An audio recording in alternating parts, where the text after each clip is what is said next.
know, the Iranians are very careful. They're very cautious. They're cautious to the point where some people think they must be weak. You know, there was, I don't know if you saw this, there was an exchange between Daniel Davis and Colonel Douglas Macgregor. What Daniel Davis, he said, well, look, you know, the Israelis took out their consulate, killed the general, you know, killed their members of their consulate there in Damascus. You know, they assassinated a guest right there in Tehran on the day of their president's inauguration. You know, these are huge provocations. And if they ever happened to the U.S., we would probably just bomb the other country of the Stone Age.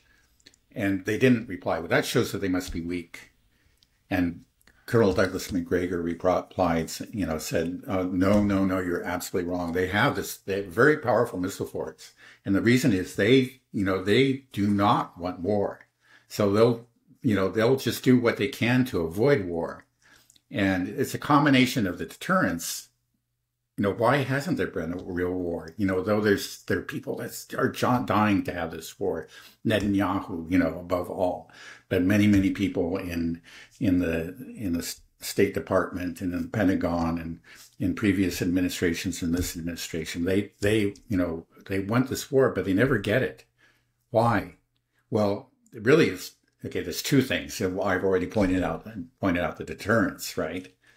And say that because they can hit back.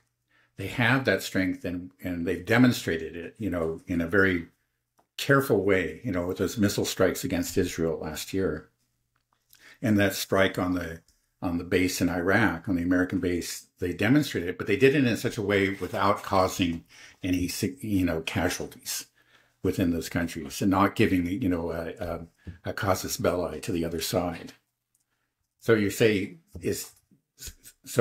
by doing these things, they demonstrate they have the power. Look, if we have a war, we can really hurt you. We just showed we can get through your missile defenses. Our missiles are very precise. They can hit exactly, you know, within a few meters of where we want them to hit. And we got a lot of these missiles. Understand that. But at the same time, you know, yeah, we're not going to give you an excuse for war. We're going to, you know, maybe what you did was a violation of international law and of, you know, all norms of civility and of humanity, but we're not going to respond in kind. We know you want us to, so that you can be outraged and you can point to an atrocity and you can, create war fever in your own country and launch a war against us. We're not going to do it. It's a combination of that cool rationality and the real deterrence that has kept Iran out of war. And that exchange with Colonel Douglas Macgregor and Colonel Davis, Colonel Douglas Macgregor said that Iran could flatten Israel in a day if they wanted to. Do you believe that's true, that they have that capability? It may be true. I mean, one thing is Israel is a very small country. And so and Iran is a very large country. So we're talking about, okay, Israel has let's say a Jewish population of 8 million? I think that's what it is. 7 million. Yeah, maybe 7 million. And then Iran, 95 million. And then in land area, the difference is even greater. So like even, you know, just the fact that Iran is so large, they can spread their assets, you know, throughout the country in the different, you know, mountainous areas and underground. There's just no way that you can obviously you can find some of them and cause some damage, but you just can't take it out. But Israel's a lot smaller. I mean, they only have a few bases, and I think Iran could just take them out, or they could take out their, you know, a port or whatever, and sever the main economic link that Israel has to the rest of the world. You know, maybe they could flatten the whole country, like Douglas Macgregor says, but they wouldn't need to do that. I mean, they could target, let's say, ports and some military bases, and just really render Israel defenseless.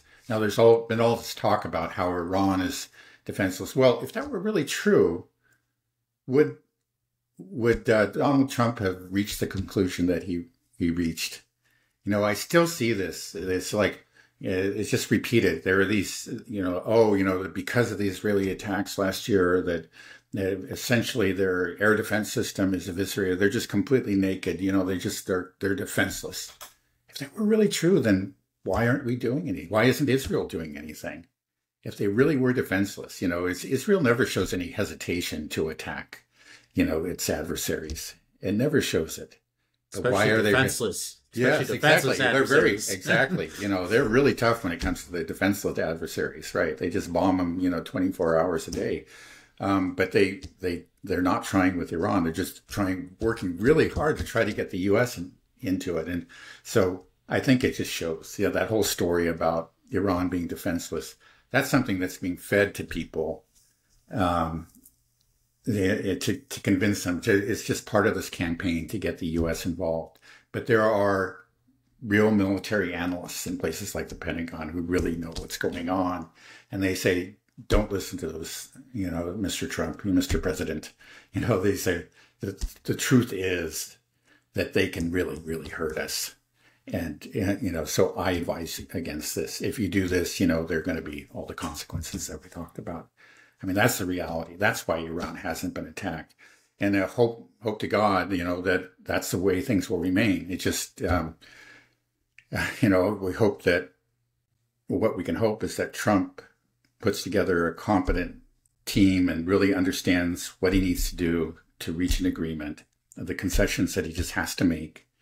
Some of them are going to be painful, but he's going to have to make them. He's going to essentially have to do what Obama did. He said this was the worst deal in the world. But, again, maybe the Iranians can give him something, like they give him more time or whatever. And he could just claim that as a great victory. If Iran could flatten Israel in a day or render it basically impotent just by striking its critical infrastructure, military bases, ports, whatever, then why does Israel want this war so badly? Why do they want this? It just seems like suicide for Israel. Why? It's like the whole thing is so irrational and so evil and sinister, but there's no positive payoff for the people that are perpetrating it, that want it to happen. It's just negative. Most of all for Israel, the people that want it the most, they're the ones that will be destroyed by it completely. The U.S. will suffer horrifically and be humiliated, but we're here on the other side of the world. We'll survive. Israel won't. Why do they want this? Yeah, well, it's hard to understand. I mean, there's some things that are just, there are irrational obsessions. Just look at Netanyahu is not the first leader of a nation that's had some sort of vision of a greater empire. It's something that just becomes an obsession with him. But such a tiny nation. Yeah, and, right. Right. Well, such a and really a weak nation. The only thing it has is the U.S. that is just constantly pumping money into it. That's the thing. It's just there's this assumption, and which has been a correct assumption, almost 100% of the time, that the U.S. has our back. Whatever we do, they will support us unconditionally. Now, the one place where the U.S. has balked is Iran. And, I think exactly it's for the reasons that I've given, that they've shown a reluctance. But there are those people, allies of Israel within the U.S. administration and in the larger national security military complex that share this obsession, this vision that Netanyahu has. And maybe maybe they've heard all the arguments about it, but there's also just, I guess, along with this vision of greater Israel, is this hubris, this sense that we're invincible. And I think some of the actions and, or events of the last several months in Lebanon, Syria, have fed this hubris. They saw Syria fall, and look, nobody expected it. No, I didn't expect it. And Hezbollah was decapitated. That was a horrible blow to Hezbollah. And so they look at that and they say, we're on a roll, or we really are destined, for great things. Greater Israel is with this vision that we always had. what the greatest mistake would be to stop believing in it. We just need to believe in it even more. And we've knocked down our enemies, one after another. The last one still standing is Iran, So here, there were naysayers about Syria. There were naysayers about Lebanon or whatever. I'm not listening to them anymore. Let's go ahead and take out the last one, the one that's still standing. Right, but it's the U.S. that's going to do it, not Yeah, Israel, right. Well, you got to have what do you say? Us, right? Exactly. right. But the whole thing is just so insane, so irrational. Just this neocon thinking. Where does that come from? How do our politicians become so indoctrinated? Because this is what we're seeing. The problem that we have with every administration is that the neocons start working their magic on whoever is president. They start manipulating him and convincing him, no, Mr. President, we got to keep this war going and we got to start this other war and you have to do it. And somehow they often seem to get their way. They're able to poison the minds of whoever's in power and keep wars going and start new wars. But where did those people come from? Like, how did those people even, do you go to graduate from university and then there's like a neocon school, or do they like wheel Dick Cheney out and he bites you on the neck and you turn into a neocon later? How does it work? Yeah. Well, it's been sort of a revolution. I mean, the neocons really didn't have any influence until, they began to have influence, let's say, under the first the Bush presidency. That was, the Bush senior. But he regarded them with suspicion. He calls them the crazy people in the basement, actually.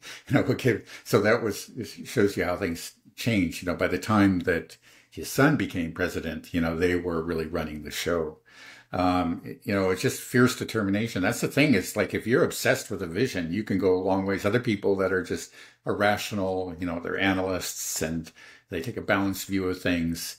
When it's a fight between those rational, balanced people who are, don't have any passionate attachment, on the one hand, and those who just have a single-minded, focus, a passionate also attachment to one particular nation in this case, and to one cause.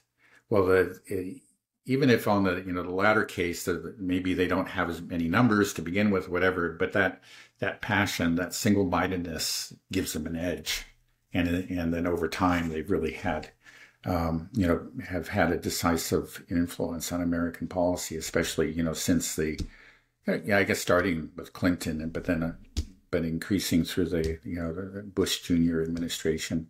I would like to say that, actually under Trump, I would say the neocons are less influential under Trump than they were under Biden. And you have, let's say the support for Zionism is maybe, if anything, even stronger under Trump. But it's not necessarily neocon. Those are two separate things. Like, neocons tend to be, are almost invariably supportive of Israel and Zionism. Okay, but that's just part of their vision. The neocon vision is this ideological vision of kind of like worldwide revolution, bringing the American way, and they say the Western way, which somehow includes Israel, to the rest of the world.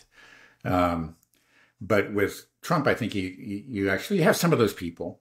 Some of his people you could describe as neocons, and I've heard that like Marco Rubio is always been kind of a neocon, but others are just kind of straight out and out Zionists, like they're just Zionists above all. It's not part of a neocon vision so much. They're not interested in the worldwide revolution, but some of them are straight out Christian Zionists, like what is the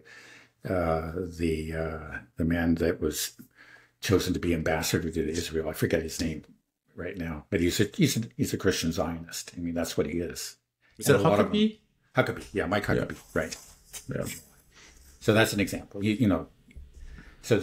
So we have a slightly different flavor. I mean, in the end, it means support for Israel. So actually, when it comes down to, these questions of war with Iran,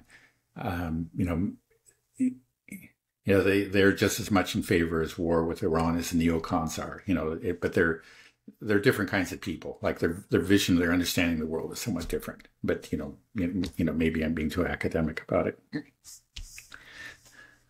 Just the whole thing is just so insane. The idea that we're even flirting with the idea of going to war with Iran is just so not in our interest and not in Israel's interest. But there's people in our government that really want it.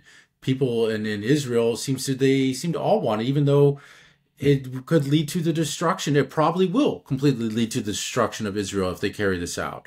So I guess now, if Trump is pulling back, does Israel have the capability to carry out an attack on Iran by itself? No. It can't? Clear. Yeah, I think they really can't.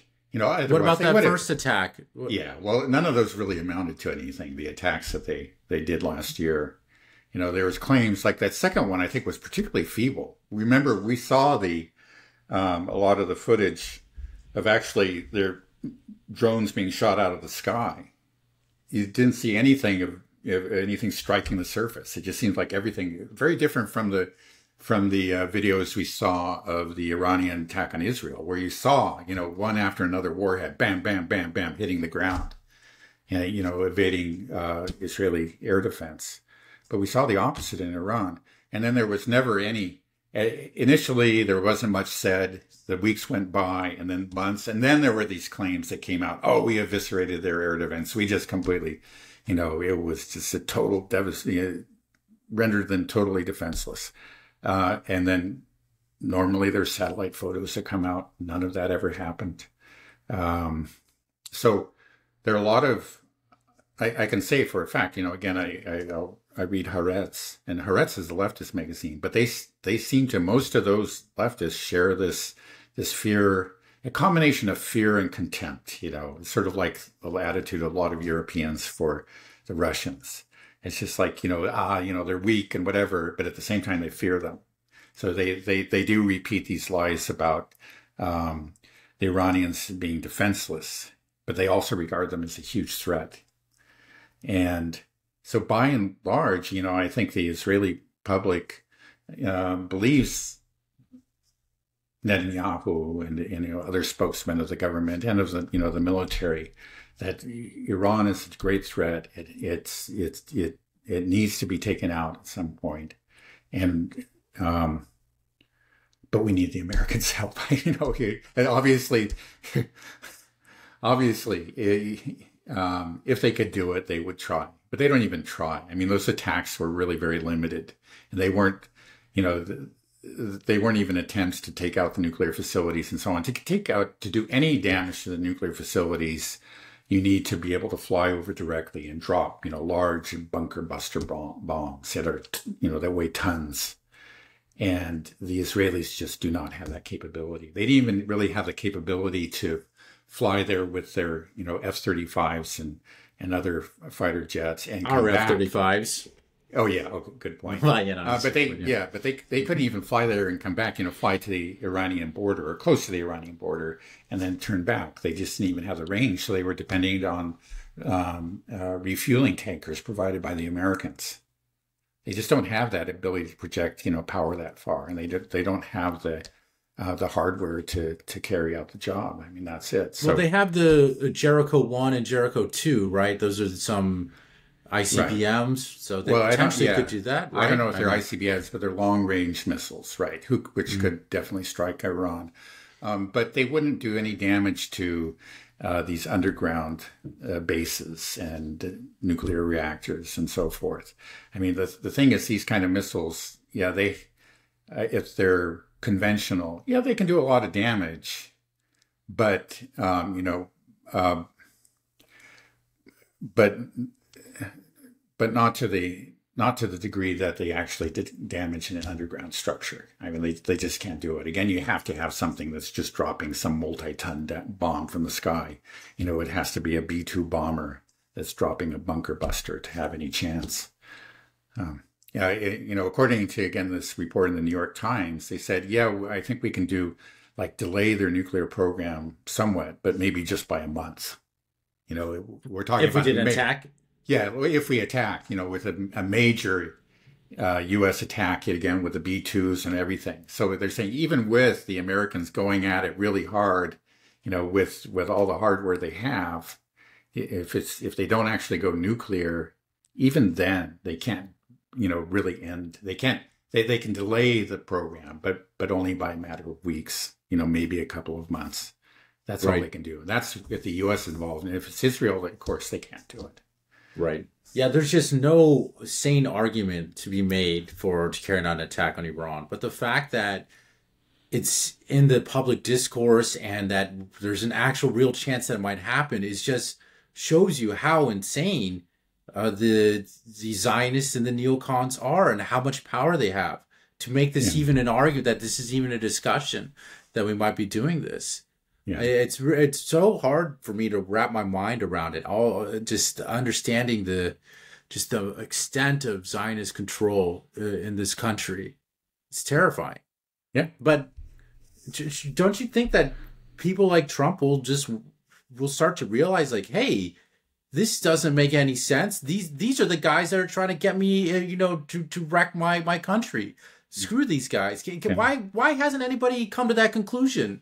No president. I mean, because I feel like I feel like every day tens of thousands of Americans are coming to that conclusion. They're like, whoa, wait, screw this. I'm not going to die for Israel. This I don't like what they're doing. Don't attach me to this. Yeah. Well, why can't our politicians figure that out? Some of them do. Yeah, and as but politicians you get primaried or whatever. If you do, they go after you. That's what. Yeah, some of them do, but the ones that actually speak out openly against it are a very rare breed, and they that's long been true. It's even truer now than it was a couple decades ago.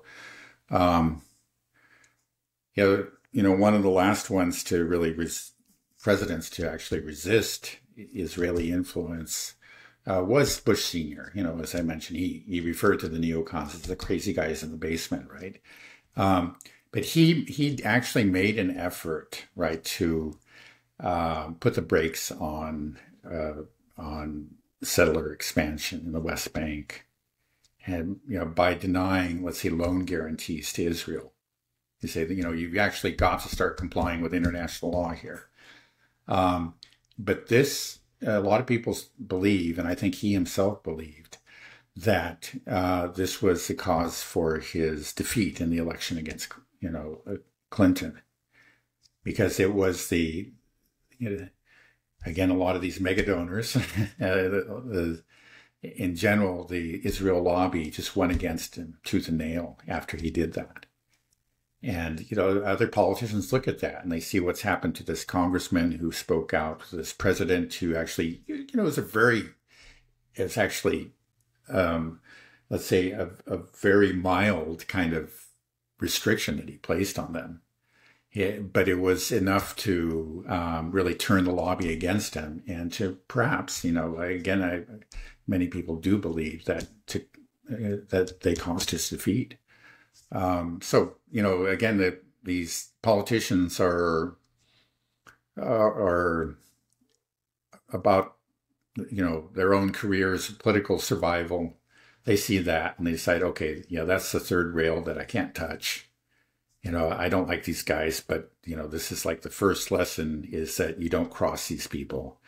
And that's what happens. Now we'll see, we've talked about Trump before. He's a real wild card. Yeah, he's shown himself to be actually an extreme Zionist, and he's in the actions that he took in his first term, and he surrounded himself by extreme Zionists, but he's also just kind of a loose cannon. And we'll see. I just don't know. We'll see. It's interesting. Like we said, he's a man of contradictions, and it's very, very difficult to predict his behavior. He might be the guy who actually turns on the Israel lobby and on the Zionists. That's not impossible. Just but he could also be the guy that actually, on the other hand, he could be the one that actually launches that war against Iran that they've been longing for, that they've been working for so many years.